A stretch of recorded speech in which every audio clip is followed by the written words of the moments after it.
Здравейте! Днес ще разгледаме какво се случва в пазарите и ще поразгледаме няколко двойки, като главно разбира се ще е златото. Както знаете, на мен трейдовете са ми само тук. Като за момента, както виждате, съм отворил 4-часовата графика и сега ще ви покажа какво виждам аз на нея и какво си мисля, че най-вече ще се случи. Защото, както виждате, откакто имаме ето този 4-часов блок, от него реално започна всичко след всички тези падания. Виждате, всяко едно движение, което имаме на графиката, то се е получавало чисто и само от ордер блокове и Fair Value Gap имаше някъде също, но главно от ордер блок, дали на 4 часа, дали на дейли, без значение. Главно от това се задвижват тези движения и както виждате, вече след тези вдигания и падания и като цяло по-скоро консолидация, виждате, че цената зацикли тук на едно място. След всички тези вдигания и падания, най-сетне отново стигнахме тази точка на 4-часов ордер блок и на Daily Order блок, като сега ще изтрия тези, за да ви ги покажа. Ето това е дейли блокът, както виждате, след докосването му не се вдигна двойката, след малко ще стигнем и до там, но след докосването на този 4 часов отново след първоначалното вдигане, така да докосване не се получи повторно и вече след това, ето както виждате сега движението е активно, като сега като паднем на малката графика ще ви покажа за какво става въпрос, но имайте предвид, че аз бях пуснал бай, мисля, че някъде ето от тук или ако не... някъде около ето тези нива беше, не съм точно сигурен кога, защото искам да видите как цялостната двойка тук реагира с зоните и така нататък. От тук изглеждаше наистина доста възможно да отидем до ето това ниво, което съм си го отбелязал от доста време. И сега ще кажете, нали, какви са тия емотиконки тук. Понеже, виждате, аз имам наистина изключително много нива, ми е трудно просто да запомням кое какво е, за какво да го използвам и така нататък. Затова ето по един по-елементарен и интересен начин съм го направил ето така. Както виждате, сложил съм един магнит и $2 тук, което мисля, че ви е ясно какво означава. Имаме високо ниво на ликвидност, което дърпа цената нагоре и имаме също така и имбаланси за запълване на това място. От друга страна, чукчето, мисля, че също се досещате за какво означава. Това е резистанса за двойката. Виждате повторно тук, откакто имаме ето това движение, даже май, ако не се лъжа и даже и преди това, двойката много трудно пробива 380. Наистина, изключително трудно го пробива с 200 зора, като ето тук го проби и съответно след като падна отново до там, бях почти сигурен, че наистина ще бъде само една корекция това падане и от тук директно ще скочим до това ниво, но уви явно беше рано. Затова веднага след това обърнах пуската и влезнах на селото тук, като бях почти сигурен, че ако не тръгне от тук, най-вероятно ще пада до долния блок, за да прави mitigation. Ключът тук, както виждате и се досещате най-вероятно, това е зона на сапорт или ключова зона, от която може да очакваме бай. Сега падам на малко по-малка графика, за да ви покажа ето тези вдигания и падания тук, за да ви обясня какво виждам аз на тази графика. Сега това сел движение, то беше петък.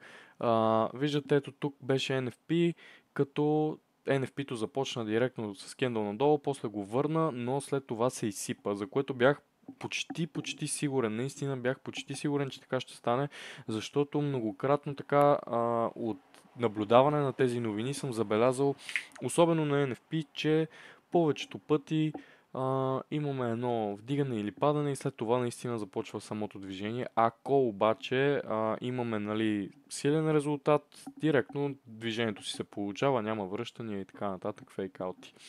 Но за това бях почти сигурен, че така ще стане и бях наистина почти сигурен, че моментът, в който се удари този дневния блок, ще имаме някаква реакция. Бях скептично настроен към по-голям бай, просто защото беше петък и както виждате в 5 часа до 11 няма какво чак толкова да стане при положение, че през деня сме имали, нали, големи движения. Съответно, влезнах просто колкото за един бърз скалп да скалпирам, да влезна и да излезна. Изобщо нямах намеренията да го държа за по-дълго. По принцип си мислих, нали, да го оставя и за понеделник, като отвори азиатската сесия, но при положение, че имахме и още един 4-часов ордер блок тук отдолу, наистина просто прецених, че е по-добре да не рискувам. Бях и на доста голяма печалба тогава, така че просто прецених за по-добре директно да излезна и да не се занимавам повече. Както знаете, петък в 5 часа на никой не му се трейдва. Иска всеки да е приключен на седмицата и да си се забавлява уикенда, така че аз това направих и виждате на 15 минути моментът, в който удари този гап, директно започна да пада. Но ето сега се връщам с тези ликвидности и докосвания, за които ви споменах преди малко. Моментът, в който се докосна Daily блока, изхвърча. Обаче след това, както виждате, директно продължи надолу, като обра ето тази ликвидност, която се получи от early buyer-ите на Daily блока. Няма да говоря в това видео за свещите, просто защото ще стане доста объркващо. Така че само ще ви споделя това, което виждаме в момента на графиката. Ако говорим и за свещите, нали, тогава какво е било и какво съм виждал и така нататък, мисля, че много ще се завърти и няма да се получи като хората. Та, ето виждате и тук с ето тези две свещи, отново прави един фейкаут и отдолу направо просто обира самата ликвидност, след което отново продължава докато не стигне 4-часовия блок и веднага след докосването на 4-часовия блок, както виждате, реакцията е абсолютно идентична. Моментът, в който се докосне блока, двойката изхвърча за малко. Реално в този случай в петък 11.30 не е дигнала чак толкова много, но в понеделник с Азия е продължила това леко вдигане и веднага след него виждате отново, че се обира ликвидността на тези early buyer, които са влезнали в митигейшъна на ордер блока. Когато се събудих аз днес и видях ето това вдигане, и видях брейка на 3315, просто бях сигурен, че от тук движението ще продължи. И ви давам веднага две причини защо. По принцип, видяхте сами на 4 часа как импулсите те си продължават. Макар и лошите реакции, така да е по-скоро лошата реакция, защото това е единственото място от всяко едно вдигането, което има, което да не е, както виждате, бих казал перфектно. Защото от всяко докосване виждате моментът, в който се докосне или се остава опашка, или директно продължението започва. Но този единствен път не се получи това, което до някаква степен ми харесва за момента, ако говорим една идея малко по-дългосрочно и сега ще ви кажа защо. Когато имаме тези типове продължения, както виждате, пазар ще даде възможност 1, 2, 3 пъти, в която възможността и самия трейд да бъде изчистен. Обаче, когато дойде ето един такъв момент да се обира ликвидността и след това да започва просто движението изведнъж, е още по-добре, защото това ни навежда на мисълта, че повечето от ликвидността е обрана. Може да се състои следващо движение. И точно за това аз си мисля, че сега от тук нататък ще имаме наистина един уникален аптренд и от тук само ще трябва да влизаме на бай. Абсолютно няма да има нужда да се гледа самата графика. Просто трябва да се влиза на бай и да се избира някое ниво. Разбира се, шегувам се, трябва да се гледа графиката, не може така да се влиза безразборно където всеки си иска, но имайки тези обирания в предвид, просто за момента следете за някакви ключови нива, корекции и така нататък, защото виждате buy импулса директно започна от тук и сега важно, разбира се, какво ще се случи през азиатската сесия.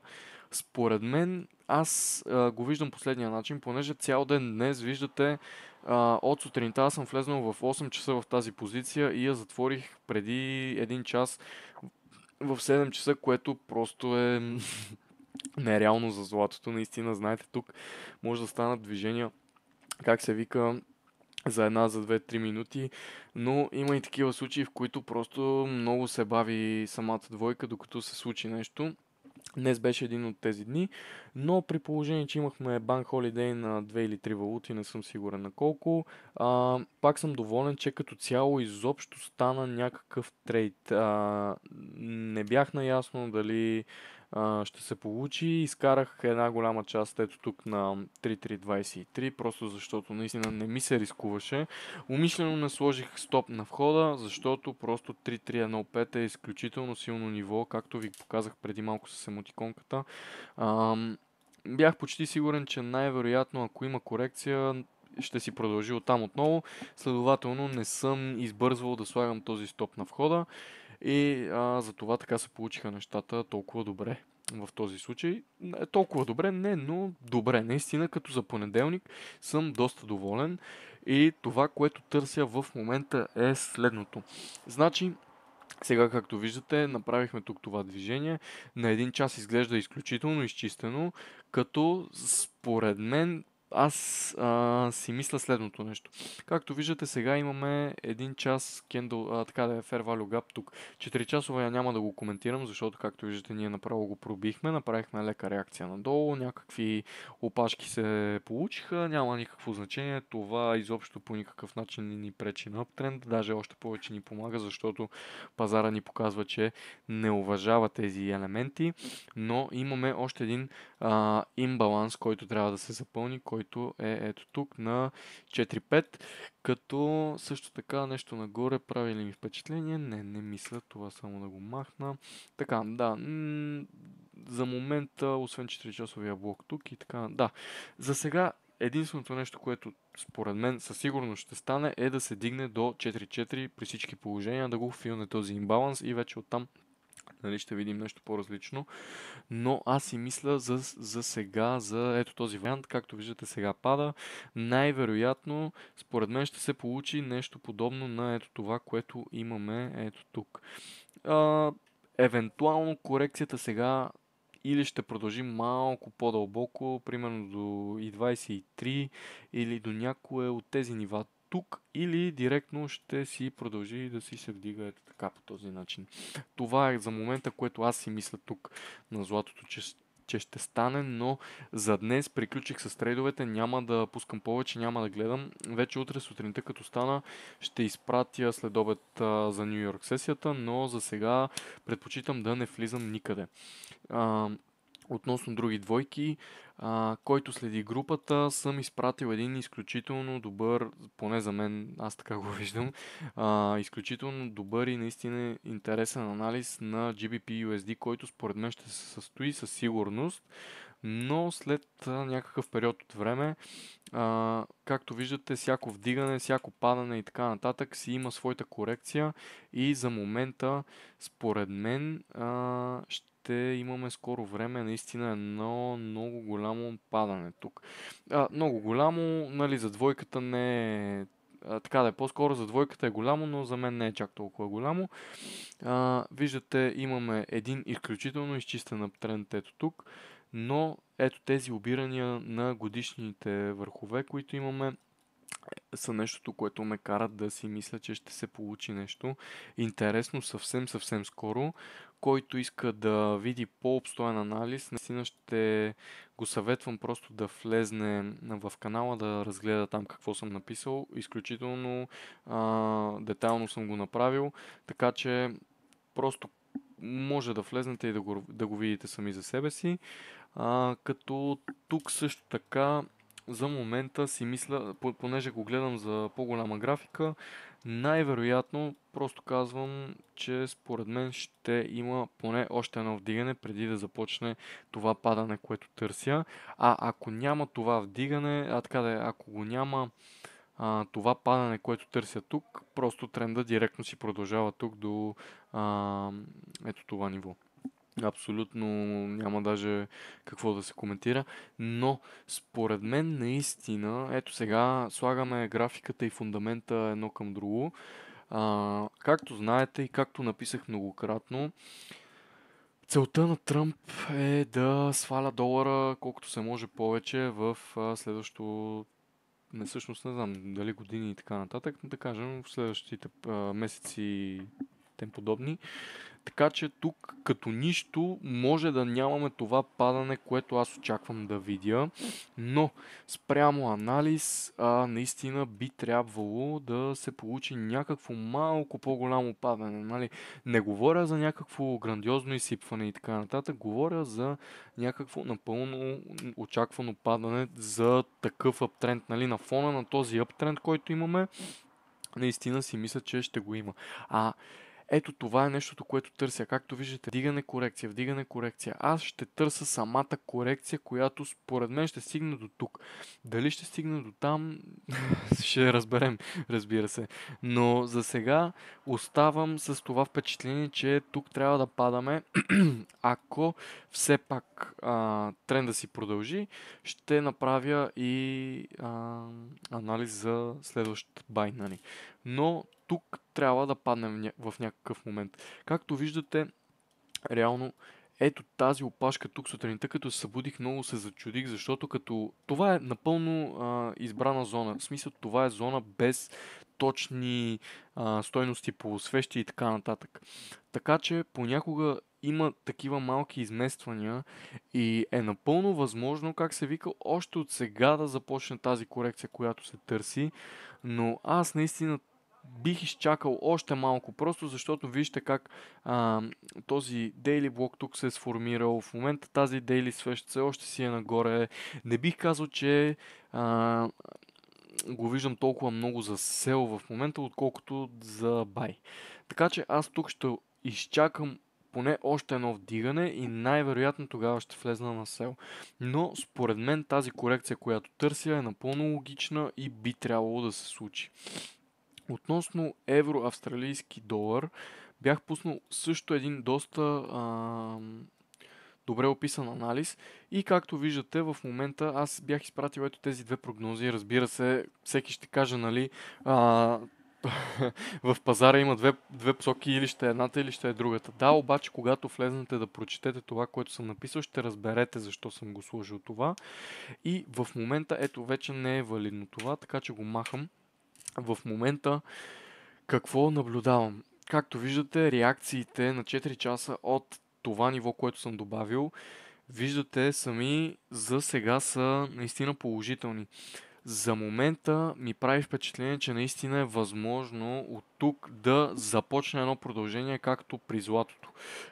Като го имаме това, ето да направим, например, ето такава позиция, като гоним, примерно, този връх, са едни 200 пипа почти, което е напълно окей, смисъл наистина си заслужава риска, но за сега, честно казано, смятам, че тук е наистина много възможно също така и да се изиграе този сел варианта, който бях дал, ето да стигнем до тук.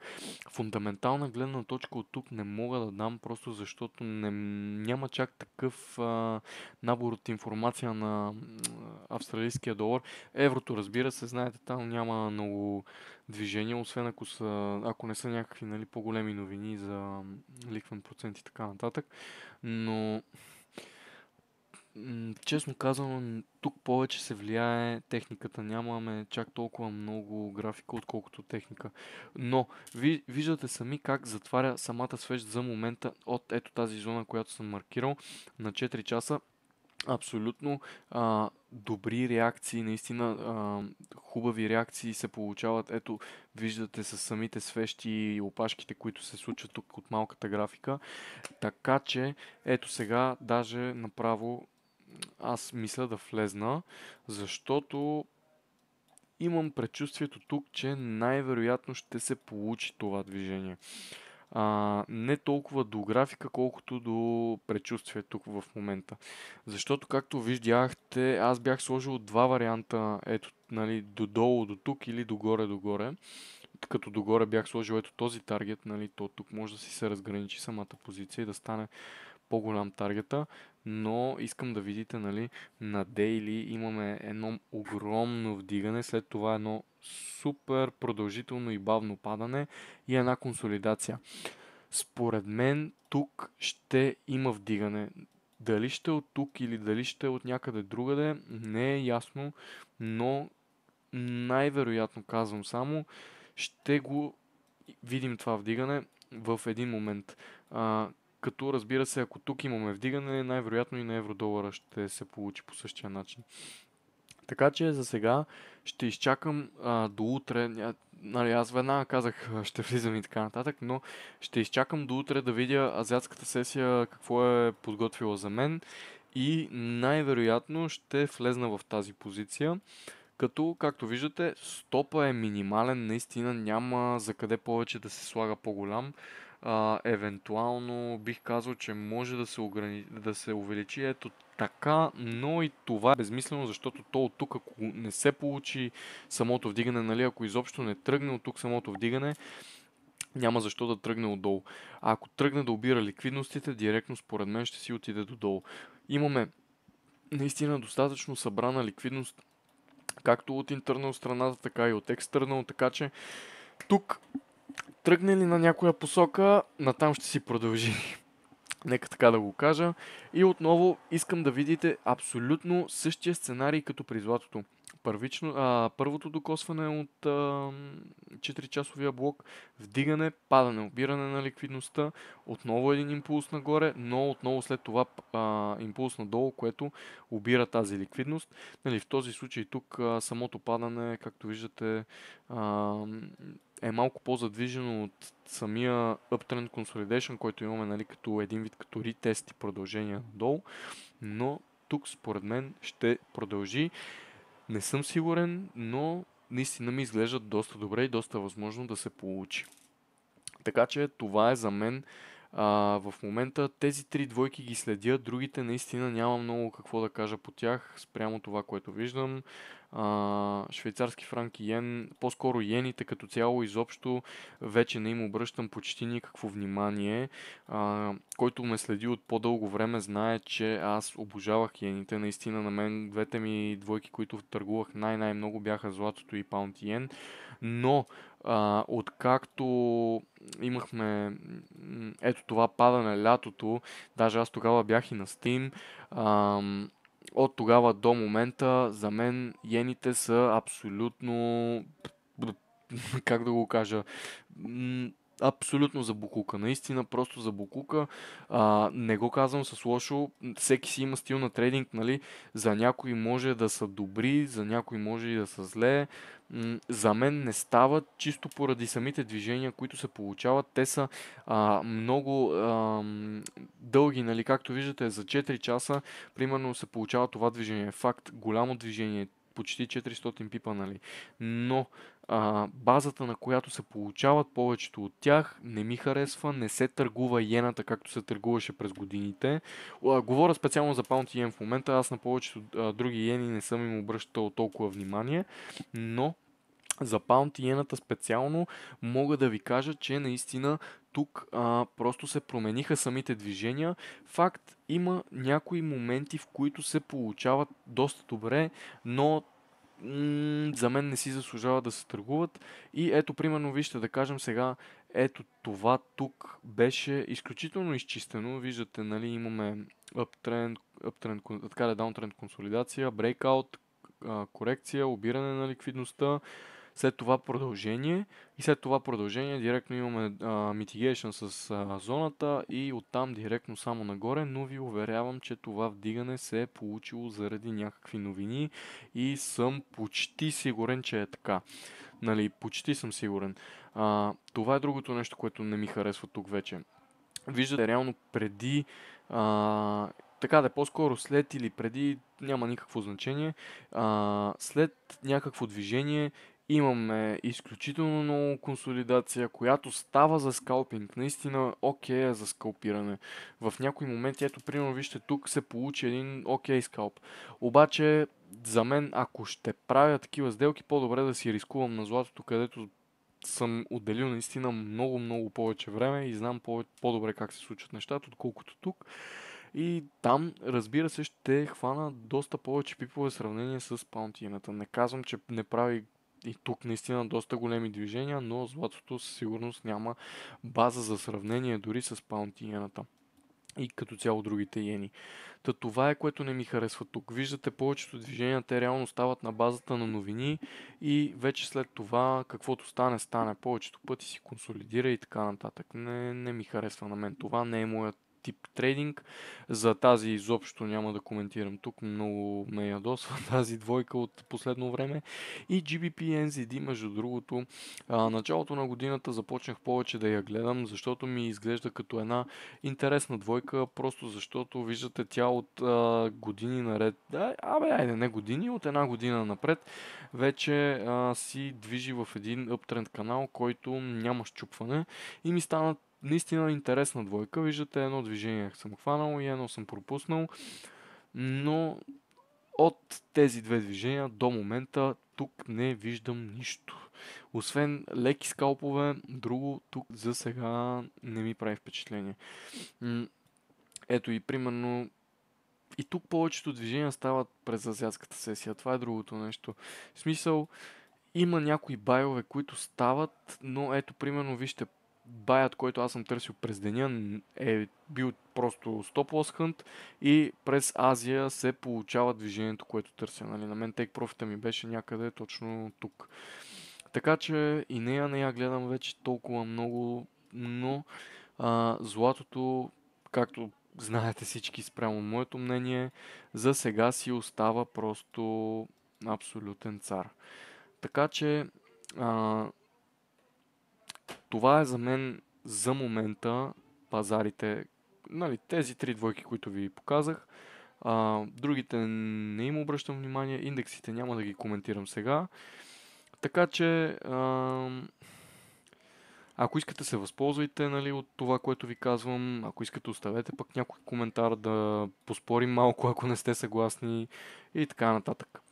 Така че това е от мен и благодаря най-вече, нали, че гледахте, като ще се опитвам да правя повече такива клипове и мисля да започна скоро да правя обучителни клипове в този тип контент, нали. Както виждате, моите видеа са необработени, пускам, говоря и пращам. За мен това е начина, това е old school метода. Не искам да се занимавам с обработки и така нататък, да го направя колкото се може по-интересно и тем подобни.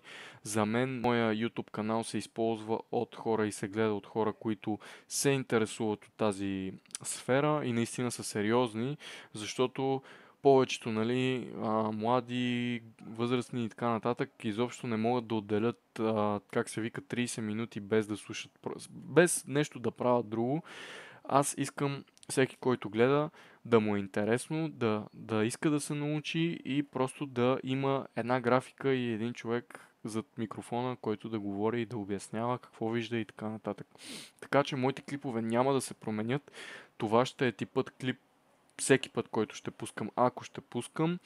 И за напред, ако правя обучителен материал, ще се радвам, нали, да ми оставате коментар, какво искате да ви покажа и така нататък. Така че това е от мен. Благодаря ви, че гледахте и очаквайте наистина повече клипове.